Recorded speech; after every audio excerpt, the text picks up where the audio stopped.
حضرت ابو ہریرہ سے روایت ہے کہ رسول اللہ صلی اللہ علیہ وسلم نے فرمایا یعقد الشیطان علی قافیۃ رأس احدکم اذا هو نام 3 عقد یضرب علی مکان کل عقدۃ علیک لیل طویل فرقد فإن استيقظ فذكر الله انحلت عقدۃ فإن تودع انحلت عقدۃ فإن صلى انحلت عقده فأصبح نشيطا طيب النفس وإلا أصبح خبيث النفس کسلان۔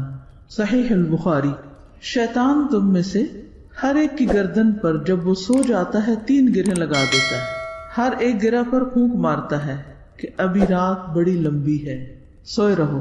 تو جب کوئی بیدار ہوتا ہے اور اللہ کا ذکر کرتا ہے تو ایک گرہ کھل جاتی، اور جب وضو کرتا ہے تو اس پر سے دوسری گرہ کھل جاتی، اور جب وہ نماز پڑھ لیتا ہے تو تیسری گرہ بھی کھل جاتی۔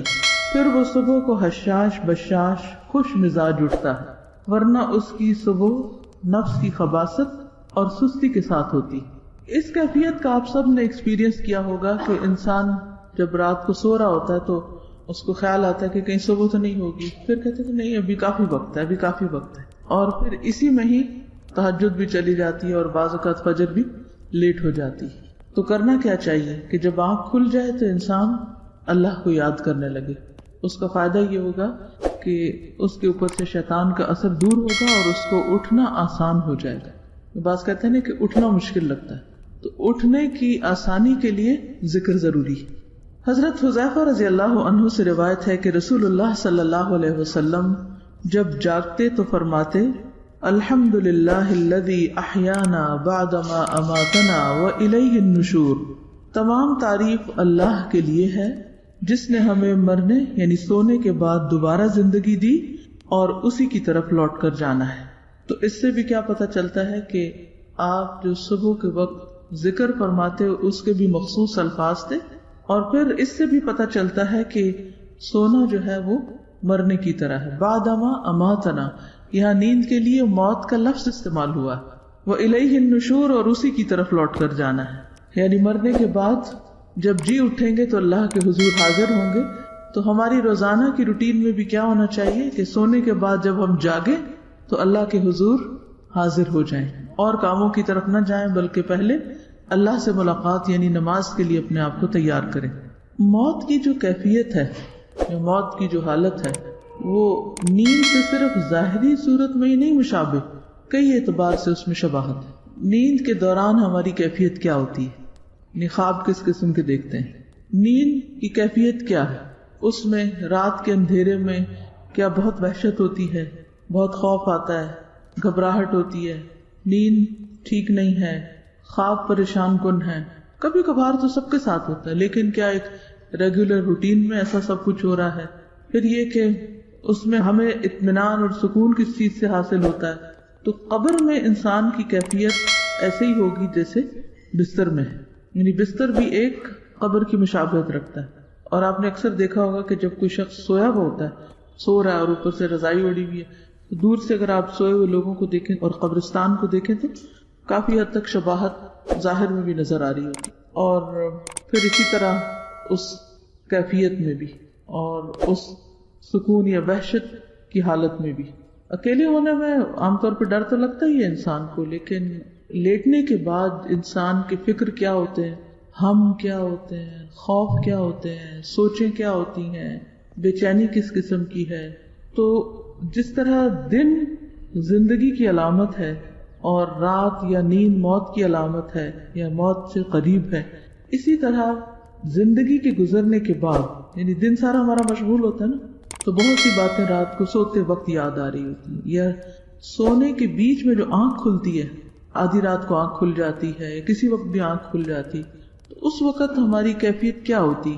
وہ ہمارے ضمیر کی آواز یا ہماری سوچ یا ایسے خیالات اس وقت ہمارے اوپر آتے ہیں کہ جن کے اوپر ہم عام طور پر دن میں توجہ نہیں کرتے، جو ہم اندر کی آواز دن میں نہیں سن پاتے، کیونکہ دن میں باہر کی آوازیں بہت ہوتی ہیں، اندر کی نہیں سنائی دیتی پھر انسان کو، اور انسان بہت سے کام اور بہت سے فیصلے اور بہت سے باتیں صرف پریشرز میں کر رہا ہوتا ہے، یا جیسے دیکھتا ہے اس سے متاثر ہو جاتا ہے، ویسی کیفیت اس کی ہوتی ہے۔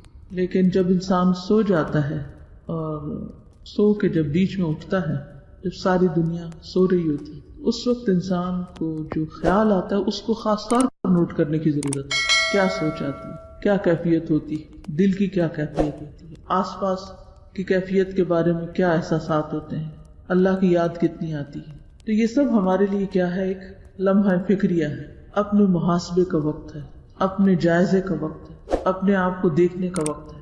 تو اس وقت خصوصاً اللہ کو یاد کریں.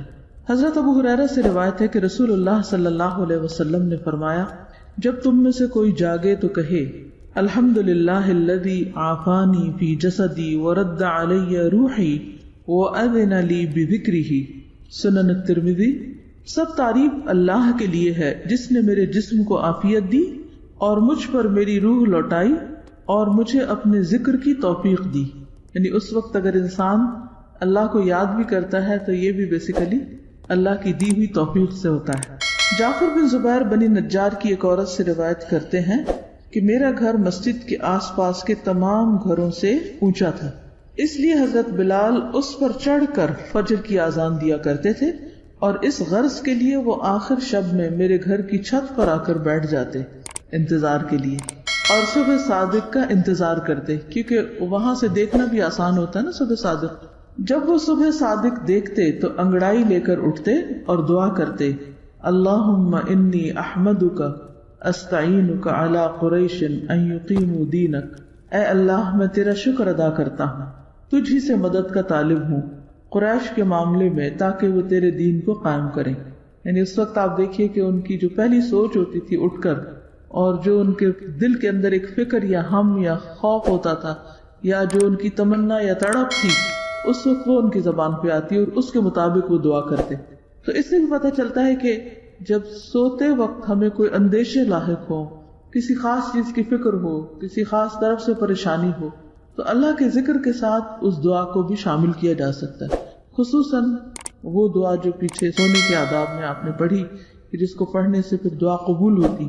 بخاری کی روایت میں آتا ہے نا، لا الہ الا اللہ وحدہ لا شریک لہ لہ الملک ولہ الحمد، یہ پڑھ کر اور پھر سبحان اللہ الحمدللہ اللہ اکبر اللہم اغفر لی یا کوئی اور دعا انسان مانگے تو وہ قبول ہو جاتی.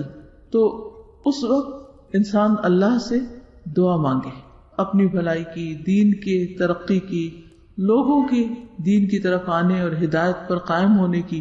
جیسے یہ قریش کے لیے دعا مانگ رہے تو آپ اپنے گھر والوں کے لیے، اپنے بچوں کے لیے، جن کا بھی آپ کو ہم و غم ہے کہ وہ بھی دین کی طرف آئیں، ان کے لیے دعا کریں. اس سے بھی پتہ چلتا ہے کہ صحابہ کرام کا غم اور ہم کیا تھا. وہ عورت بیان کرتی ہے کہ اس کے بعد حضرت بلال آذان دیتے، بخدا ہم نے کبھی نہ دیکھا کہ کسی رات انہوں نے اس دعا کو چھوڑا. اور آپ کو معلوم ہے کہ قریش نے حضرت بلال کے ساتھ کیا کیا تھا اور یہ ان کے ساتھ کیا کر رہے تھے. یہی مومن کی خیر خواہی ہوتی. ہم صرف اس کے ساتھ اچھا کرنا جانتے ہیں جو ہمارے ساتھ اچھا کرے، یا زیادہ سے زیادہ ان لوگوں کی ہدایت کے لیے ہم تڑپتے ہیں جو ہمارے کچھ لگتے ہیں. لیکن جن لوگوں سے ہمارا براہ راست کوئی رشتہ، تعلق، دوستی کچھ نہیں ہوتا، ان کے لیے ہم دعا بھی نہیں کرتے. معوذتین پڑھنا حضرت عقبہ بن عامر رضی اللہ عنہ سے مروی ہے کہ نبی صلی اللہ علیہ وسلم نے ان سے فرمایا، کیا میں تمہیں ایسی 2 صورتیں نہ سکھا دوں جو ان تمام صورتوں سے بہتر ہوں جو لوگ پڑھتے ہیں؟ میں نے عرض کیا، کیوں نہیں یا رسول اللہ. چنانچہ نبی صلی اللہ علیہ وسلم نے مجھے سورۃ الفلق اور سورۃ الناس پڑھائیں. پھر نماز کھڑی ہوئی، نبی صلی اللہ علیہ وسلم آگے بڑھ گئے اور نماز میں یہی 2 صورتیں پڑھی. پھر میرے پاس سے گزرتے ہوئے فرمایا، اے عقبہ تم کیا سمجھے، کیا سمجھ آئی بات؟ یہ دونوں صورتیں سوتے وقت بھی پڑھا کرو اور بیدار ہو کر بھی پڑھا کرو. عام طور پر سوتے وقت ہم سب اس کا اہتمام کرتے ہیں، لیکن صبح اٹھ کر نہیں پڑھتے. صبح شام کی جو دعائیں ہیں ان میں بھی یہ صورتیں پڑھی جاتی ہیں، تو یعنی اس وقت بھی پابندی کرنی چاہیے. تہجد، قبولیت کا خاص وقت. حضرت جابر سے روایت ہے کہ میں نے نبی صلی اللہ علیہ وسلم کو یہ فرماتے ہوئے سنا، ان فی اللیل لساعۃ لا یوافقها رجل مسلم یسأل اللہ خیرا من امر الدنیا والآخرۃ الا اعطاہ ایاہ وذلک کل لیلۃ. صحیح مسلم. رات میں ایک گھڑی ایسی ہے کہ اس وقت جو مسلمان اللہ تعالیٰ سے دنیا اور آخرت کی بھلائی مانگے گا تو اللہ تعالیٰ اسے ضرور عطا فرما دیں گے، اور یہ گھڑی ہر رات میں ہوتی ہے، یہ گھڑی ہر رات میں ہوتی، لیکن ہم اس گھڑی کو مس کر جاتے